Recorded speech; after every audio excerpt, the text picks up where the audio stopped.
नमस्कार। Career wing पर आपका बहुत बहुत स्वागत है। Class 12th chemistry chapter number 4 D और एफ ब्लॉक के तत्व। हमने इसके बहुत सारे क्लासेस खत्म कर लिए। सबसे पहले हमने क्या जाना था? सिंपल बेसिक क्लास इंट्रोडक्शन, जिसमें डी ब्लॉक के बारे में जाने थे। उसके बाद दूसरी क्लास में बताया था संक्रमण तत्वों के बारे में।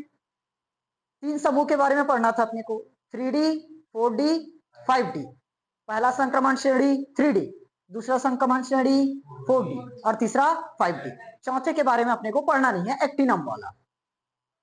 उसके बाद हमने डी ब्लॉक के कुछ अभिलाक्षणिक गुण समझे थे, सामान्य गुण, और आज लगभग वो खत्म हो जाएगा, आज हो ही जाएगा पूरा फिनिश। पहला हमने क्या पढ़ा था? इलेक्ट्रॉनिक विन्यास। इलेक्ट्रॉनिक विन्यास के बाद आयनन ऊर्जा, परमाणु आकार, ये सब आया था, एक क्लास में खत्म हुआ था। उसके बाद परिरक्षण प्रभाव के बारे में जाने थे, उत्प्रेरकी सक्रियता आया था, और माध्यमिक यौगिक बनाना यानी कि संकुल यौगिक निर्माण, संकुल यौगिक निर्माण भी पढ़े थे। एक चीज मैं टॉपिक दिया था, गलनांक और क्वथनांक, खुद से पढ़कर आओगे करके। और साथ में कल ये बोला था आज की क्लास बहुत ज्यादा इंपॉर्टेंट होगी, आज की क्लास कोई एब्सेंट मत करना। देखो, एग्जाम में जो ज्यादा क्वेश्चंस बनते हैं आज की क्लास में से ही मिलेंगे। जो क्वेश्चन इंपॉर्टेंट क्वेश्चन है आज की क्लास से ही मिलेंगे। देखो, एक ही क्वेश्चन में मैं पूरा कॉन्सेप्ट क्लियर करवा दूंगा, उसके बाद थ्योरी बाद में समझते रहना। पहले कॉन्सेप्ट समझ लेते हैं, ठीक? देखो, इसमें आएगा हमें 2 टॉपिक मिलेगा। एक कलर पहचानना, मतलब कलर है कि नॉन कलर है, मतलब रंगीन है कि रंगहीन है, इसके बारे में। दूसरा चुंबकीय व्यवहार के बारे में पता करना कि ये अनुचुंबकीय है या प्रतिचुंबकीय है। और दोनों का दोनों अनुचुंबकीय हो गया तो कौन ज्यादा अनुचुंबकीय है, ये बताना है। अनुचुंबक के बारे में थोड़ा बहुत 11th में पढ़कर आए हो, वही कॉन्सेप्ट यहां भी लागू होगा। समझ में आया? 2 चीज पढ़ना है, रंगीन और रंगहीन, दूसरा अनुचुंबकीय और प्रतिचुंबकीय। याद रखना, इसके लिए सिंपल छोटा सा लॉजिक है। अगर अयुग्मित इलेक्ट्रॉन रहा, अयुग्मित इलेक्ट्रॉन, डी कक्षक के बारे में पढ़ रहे हो, तो जिनका डी ऑर्बिटल अयुग्मित हो गया वो रहेगा अनुचुंबकीय। अनुचुंबकीय, ऐसे ट्रिक से याद कर सकते हो, आ से अयुग्मित, आ से अनुचुंबकीय, याद रहेगा, भूलेगा नहीं। आ से अनुचुंबकीय, आ से अयुग्मित, और युग्मित हो गया मतलब अपोजिट, प्रतिचुंबकीय। वैसे ही अयुग्मित इलेक्ट्रॉन है मतलब कलर रहेगा रंगीन, और अयुग्मित इलेक्ट्रॉन है मतलब तो कलर बता दिए रंगीन, युग्मित इलेक्ट्रॉन है मतलब रंगहीन। समझ में आया? चलो, रंगीन और रंगहीन तथा अनुचुंबकीय और प्रतिचुंबकीय, आएंगे रंग और चुंबक का गुण, रंग और चुंबकीय गुण दोनों के आधार पर बताना है। एक क्वेश्चन में मैं पूरा एकदम बेसिक से बताऊंगा, एक एक चीज निकालकर इलेक्ट्रॉनिक विन्यास सही, लेकिन दूसरा क्वेश्चन आएगा तो मैं डायरेक्ट 2-3 स्टेप आगे चले जाऊंगा, आंसर में आऊंगा सीधा, ठीक? पहले क्वेश्चन में एकदम डिटेल में मैं समझा देता हूँ। जैसे अगर क्वेश्चन ऐसे आए, और आता भी है, कॉपर प्लस है, कॉपर प्लस और कॉपर 2 प्लस, कॉपर प्लस और कॉपर 2 प्लस, इसमें रंगीन कौन है और रंगहीन कौन है, रंगीन कौन है और रंगहीन कौन है, ये चीज बताना है। अब वो कैसे पता चलेगा? अब भी बताया ना, जिसका डी ऑर्बिटल अयुग्मित रहा वो क्या होगा? अनुचुंबकीय, या तो रंगीन, अनुचुंबकीय और रंगीन। समझ में आया? और युग्मित इलेक्ट्रॉन आ गया मतलब प्रतिचुंबकीय होगा, या तो रंगहीन। समझ में आया? तो बिना इलेक्ट्रॉनिक विन्यास के बताना तो संभव नहीं है, इलेक्ट्रॉनिक विन्यास पता करेंगे तब पता चलेगा डी ऑर्बिटल युग्मित है कि अयुग्मित। एस ब्लॉक में मत बता देना क्योंकि एस तो भरा ही रहेगा 4s2। समझ में आया? चलो, सबसे पहले कॉपर प्लस और कॉपर 2 प्लस। इसके पहले कॉपर का इलेक्ट्रॉनिक विन्यास सीखो, इसको अभी भूल जाओ, क्वेश्चन है करके। ये बताओ मुझे, कॉपर परमाणु क्रमांक कितना होता है? सबसे पहले इसका इलेक्ट्रॉनिक विन्यास पता करते हैं। याद है? 1s2, 2s2, 2p6, 3s2, 3p6, 4s2, 3d9, 9। अभी गिनो पहले, देखो 2 4 6 4 10 2 12 6 18 19 20 20 9 29 हो गया 29। लेकिन हम जानते हैं कॉपर तो अपवाद वाली कंडीशन है, इसका इलेक्ट्रॉन निकल कर किस में जाएगा, डी में चले जाता है। तो यहां से ये अपने को क्या बना कर देता है 4s1। देखो कितना आ गया 3d, पूरी तरह से क्या हो चुका है युग्मित, क्योंकि डी ऑर्बिटल में मतलब डी उपकोष में 5 ऑर्बिटल रहते हैं ना, एक ऑर्बिटल में 2 इलेक्ट्रॉन, तो 5 ऑर्बिटल में 10 इलेक्ट्रॉन, तो कंप्लीटेड है कि नहीं। अगर सिर्फ कॉपर की बात करें तो ये प्रतिचुंबकीय है कि अनुचुंबकीय, प्रतिचुंबकीय। कॉपर बस की बात करें तब, क्योंकि पूरा का पूरा 10 कंप्लीटेड है। समझ में आया। फिलहाल अपने को कॉपर प्लस और कॉपर 2 प्लस में दिए हैं। अच्छा इसी को मैं ऐसे भी तो लिख सकता हूं, गिनो 4s1, यहां से बदलाव चालू हुआ है ना, 4s1 और 3d10, बदलाव वहीं से चालू हुआ। उसके पहले वाले में कुछ बदलाव हुआ है क्या, उसके पहले वाले सब एज इट इज अपनी जगह रखे हुए हैं। 2 4 6 4 10 2 12 और 6 18, 18 अक्रिय गैस बनाता है, याद है 2 8 18 32 अक्रिय गैस रहता है। तो 18 किसका होता है, अगर ये पूरा इलेक्ट्रॉनिक विन्यास ना लिखकर सिर्फ आर्गन लिख दो, एग्जामिनर समझ जाएंगे यहाँ 18 है। समझ में आया, कितना इलेक्ट्रॉन है 18 इलेक्ट्रॉन आया। अब कितना बचा 18 के बाद, टोटल भरना कितना है 29, भर कितना दिए, तो बचा कितना 11, तो 4s 1 हो जाएगा और 3d 10 हो जाएगा। देखो 10 11 हुआ कि नहीं, समझ में आया। ये पूरा इलेक्ट्रॉनिक विन्यास नहीं लिखना रहता, पेपर लिखोगे तब भी कोई गलत नहीं है, लेकिन शॉर्ट में इतना टाइम कम है तो ये आंसर अच्छा है। आया। अब देखो इलेक्ट्रॉन ये तो निकल गया, किसका कॉपर का, हमें किसका चाहिए कॉपर प्लस का। अब बताया था प्लस है मतलब एक घटेगा, प्लस है मतलब एक घटेगा, तो 29 का कितना हो जाएगा 28। और कारण क्या है, देखो इसमें जो 29 है वो 29 रहता क्या चीज है, इलेक्ट्रॉन। 29 क्या है इलेक्ट्रॉन, और इलेक्ट्रॉन का मतलब माइनस।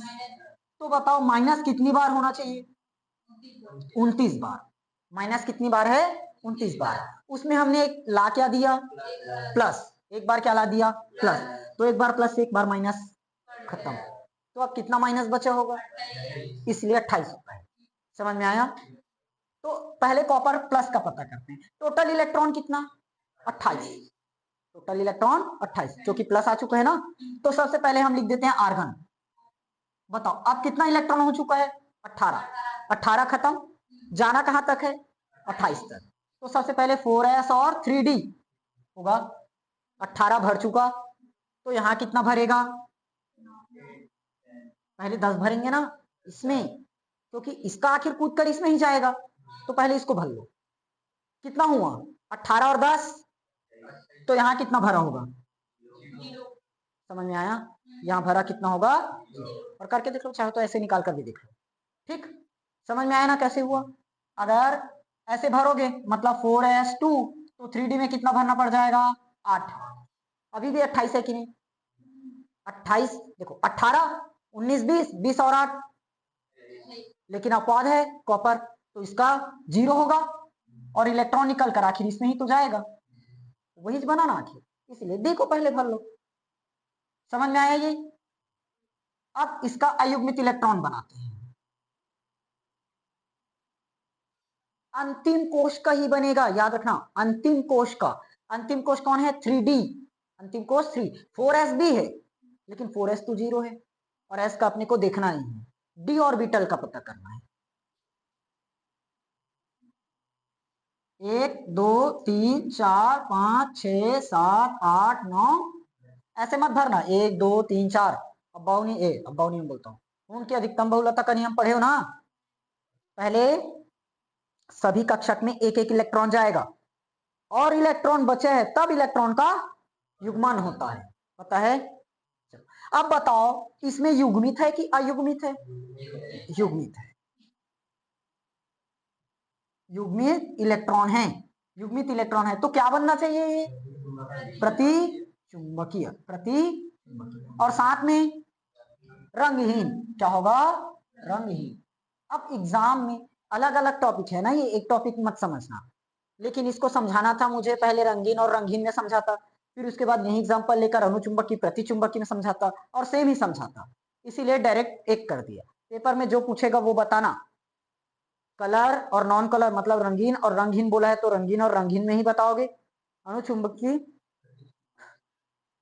और प्रतिचुंबकी में बोला है तो अनुचुंबकी और प्रतिचुंबकी में। समझ में आया? क्लियर? उसमें दोनों मत लिखना, प्रतिचुंबकी है और रंगहीन है करके, ठीक। चल, कॉपर 2 प्लस पता एक, कॉपर प्लस पता कर लिए, अब क्या बचा? Copper plus 2। अब टोटल इलेक्ट्रॉन कितना बन जाएगा? 27 हो जाएगा। कितना हो जाएगा? 27। आर्गन कितना बन गया? 18। कितना बचा होगा? 9। 7 उधर और 2 इधर, 9। तो अपन पहले लिख देते हैं 4s और 3d। 9 है तो 9 तो यहीं भरेगा, और इसमें क्योंकि इसमें भरेगा 4s2 और 3d कितना हो जाएगा? 7। 7 और 2 9 हुआ, लेकिन अपवाद के कारण ये 0 होगा, ये वापिस 9 बन जाएगा, इसीलिए इसको पहले ही भर दिए। आया? अब बताओ इसका डी ऑर्बिटल क्या है? 1 2 3 4 5 6 7 8 अयुग्मित आया कि नहीं आया? तो ये क्या है? इसमें अयुग्मित है, अयुग्मित है, इसलिए अनुचुंबकीय, अनुचुंबकीय, अ से अनुचुंबकीय, अ से अयुग्मित, याद रखना, ट्रिक जैसे ही पकड़ लो। और अब बना लोगे रंगीन और रंगहीन बोले तो, अनुचुंबकी प्रतिचुंबकी बोले तो बन जाएगा। इसी में मैं एक चीज और बता देता हूं, चुंबकीय आघूर्ण, वो भी अलग टॉपिक है ना, सबको एक ही क्वेश्चन में समेट दिया।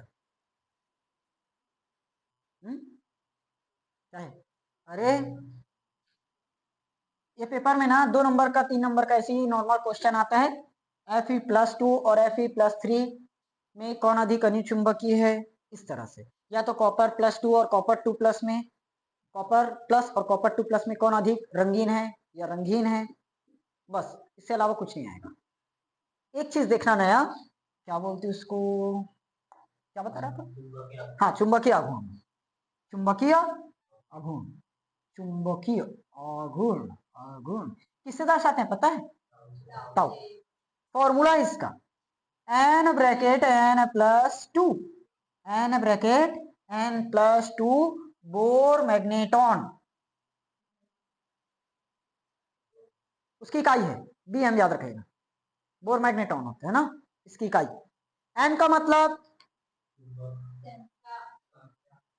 अयुग्मित इलेक्ट्रॉन की संख्या, म्यू का म्यू बोलता हूं, टाउ का मतलब गलत है, टाउ नहीं है यहाँ, तुम लोग के चक्कर में मैं भी टाउ ही लिख दिया, म्यू है, म्यू से दर्शाते हैं, तुम लोग टाउ बोले मैं भी अच्छा है छाप भी दिया, नहीं म्यू है यहाँ, म्यू से दर्शाते हैं। समझ में आया? म्यू क्या है? चुंबकीय आघूर्ण। एन क्या है? अयुग्मित इलेक्ट्रॉन की संख्या। अच्छा, मुझे अब कॉपर 2 प्लस की जो चुंबकीय आघूर्ण है पता कर पाओगे? कैसे? पुट कर दो, एन का मान एक, एक होगा ना, अयुग्मित इलेक्ट्रॉन की संख्या 1, और 1 प्लस 2, 2 और 1 3, तो अंडर रूट बोर मैग्नेटॉन होगा। समझ में आया कि नहीं आया? रूट 3 का वैल्यू पता है? कहां से पता रहेगा? रूट 2 का वैल्यू कितना है?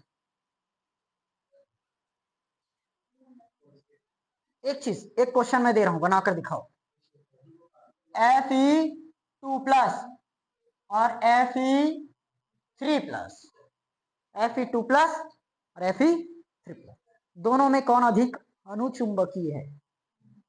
अच्छा ये बताओ तो, एक मिनट पहले रुक जाओ, इसमें एक अयुग्मित इलेक्ट्रॉन आया ना, तो इसको क्या बताए? अनुचुंबकीय है या तो रंगीन है। अगर इसमें 2 इलेक्ट्रॉन या अयुग्मित आ गया तो, इसमें 2 इलेक्ट्रॉन अयुग्मित आया, इसमें 1 इलेक्ट्रॉन अयुग्मित आया, तब क्या लिखोगे? बताओ बताओ। ऐसे कंडीशन मिल गया तब इसमें 2 इलेक्ट्रॉन अयुग्मित में दिखा और इसमें 1 ही इलेक्ट्रॉन है, तब अब क्या करोगे? नहीं समझ पा रहे हो तुम लोग? ये लो, मान लो ऐसे मिल गया, तब मिलेगा, कई जगह मिलता है। अब यहाँ पर पहचानना पड़ेगा एक चीज, ये ज्यादा अनुचुंबकीय है क्योंकि अयुग्मित इलेक्ट्रॉन की संख्या ज्यादा है। बताना पड़ेगा, अनुचुंबकीय बस लिखोगे तो नंबर पूरा गया, पहले ही बता रहा हूं। समझ में आया?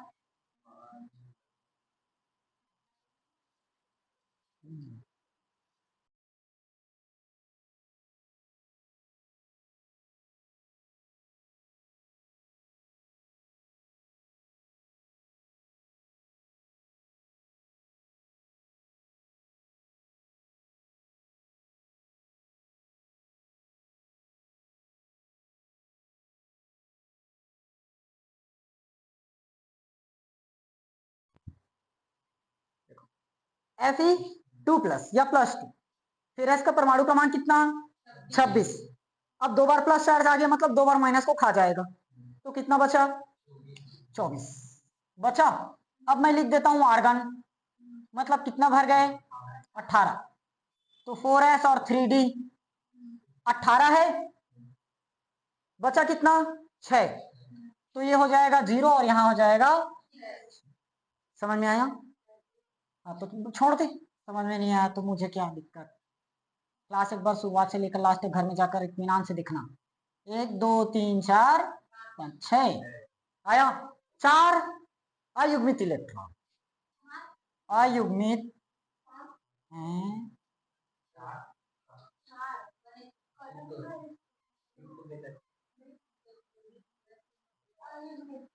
अयुग्मित इलेक्ट्रॉन कितना? 4।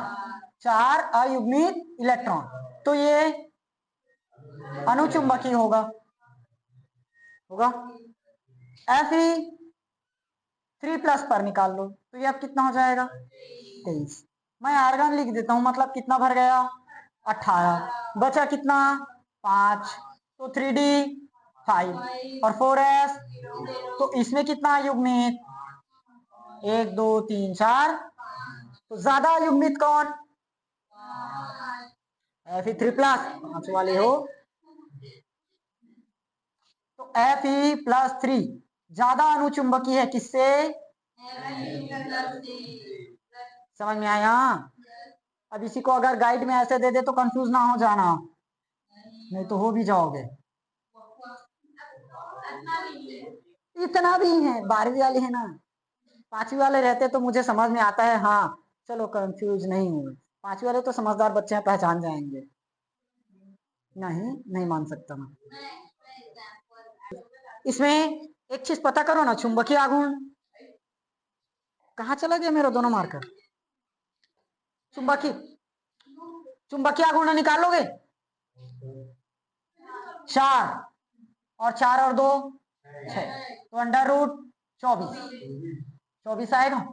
इसमें 1 2 3 4 5, तो 5 और 1 2 बढ़ा दो, 5 2 7, 7 पंचे √5। ये भी पूछता है ना पेपर में, हम नहीं जानते वैसे आया।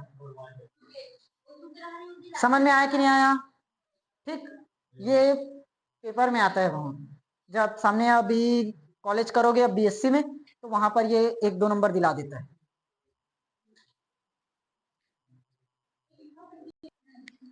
इसका थ्योरी लिख लो, 2 लाइन का है। रंगीन आयन बनना, हेडिंग करो, रंगीन आयन बनना, हेडिंग करो रंगीन आयन बनना।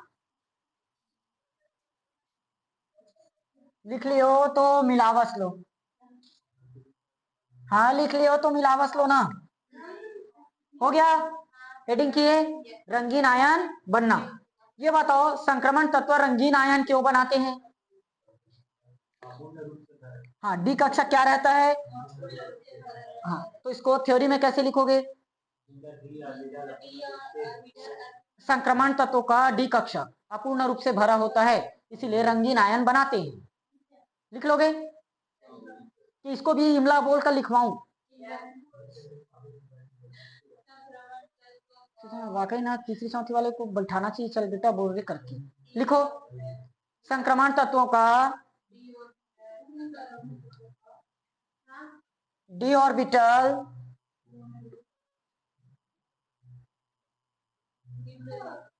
हो गया अपूर्ण रूप से भरे होते हैं, इसलिए हो गया रंगीन आयन बनाते हैं, रंगीन आयन बनाते हैं। लिख लिए। अगला पैराग्राफ चेंज करके लिखो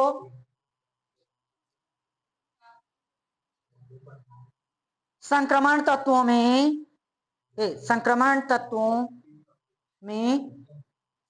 शांत हो गया जिनमें अयुग्मित डी इलेक्ट्रॉन होता है, हो गया जिनमें अयुग्मित डी इलेक्ट्रॉन होता है,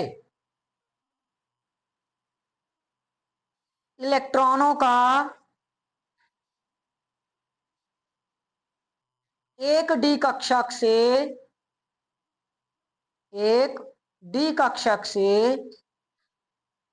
इसको लिखो ना, ये तो नहीं लिखे। इलेक्ट्रॉनों का एक डी कक्षक से दूसरे डी कक्षक में संक्रमण होता है, दूसरे डी कक्षक में संक्रमण होता है। हो गया इस संक्रमण के समय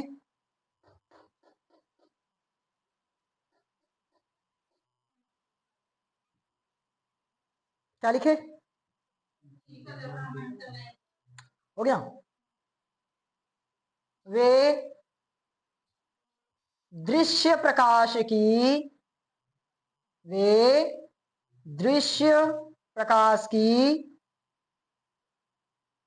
हो गया कुछ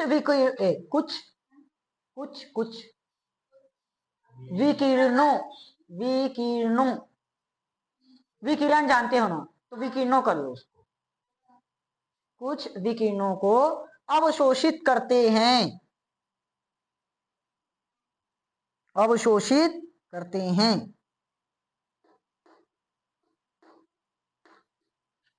तथा शेष विकिरणों को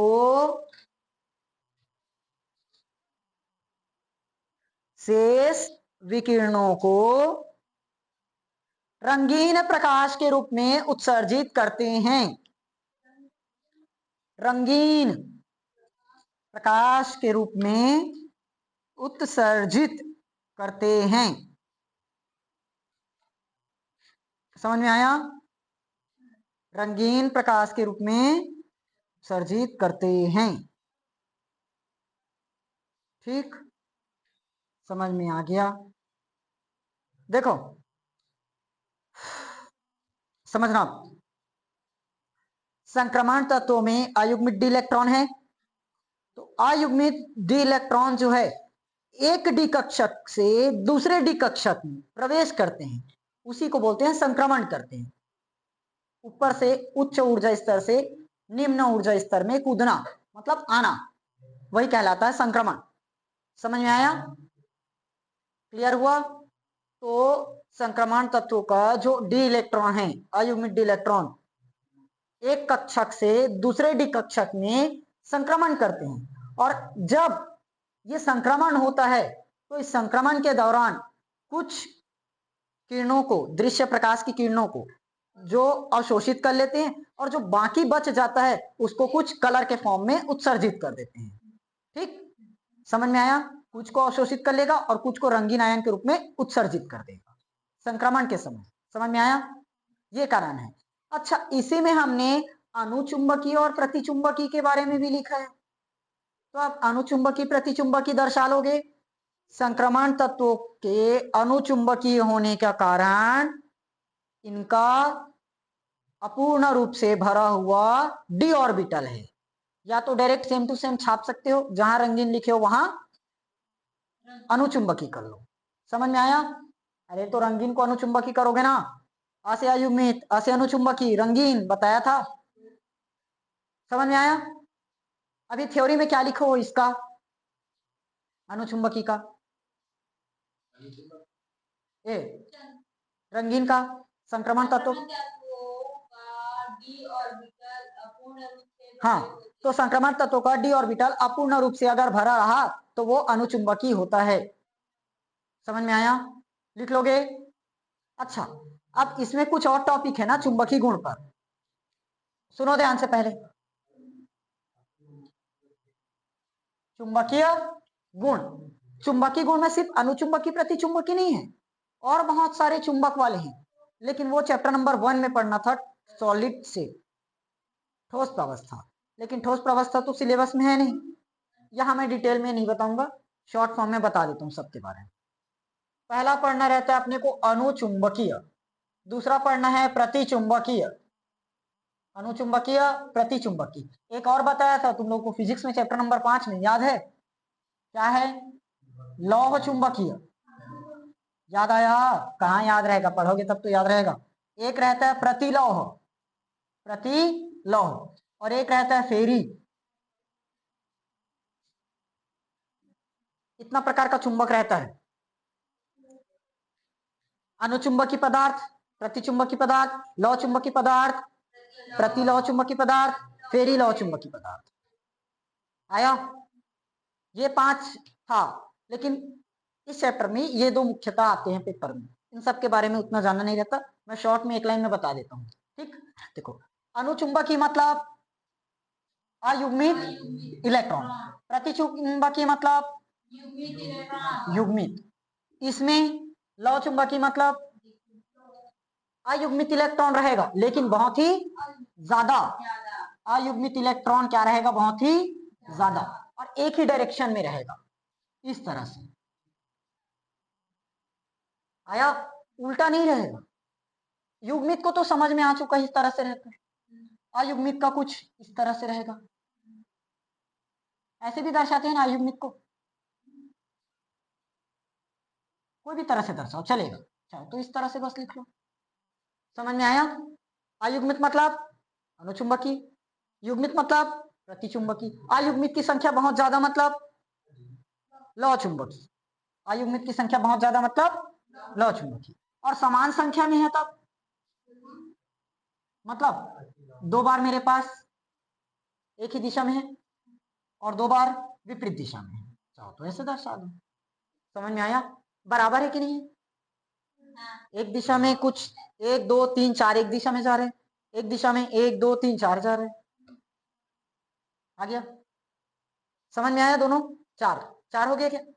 अब लास्ट बच्चा असमान संख्या में रहेगा, असमान संख्या में, असमान संख्या में तो ये भी था, लेकिन इसमें अपोजिट भी होगा, इस तरह से एक ज्यादा रहेगा, चाहे अपोजिट वाला रहे या एक ही दिशा वाला रहे, समझ में आया, क्लियर हुआ 5 टॉपिक। मेन तो वैसे अपने का सिर्फ 2 ही है, ये सब सिर्फ जानकारी के लिए है, समझ में आया कि नहीं आया, खत्म पूरा। अब एक काम मैं कल दिया था, मेल्टिंग पॉइंट और बॉइलिंग पॉइंट, गलनांक और फिर आज बता रहा हूं, नहीं पढ़े हो तो इसको कोई भी हाल में पढ़ोगे, टाइम नहीं बचा, नहीं तो आज पढ़ाने वाला था।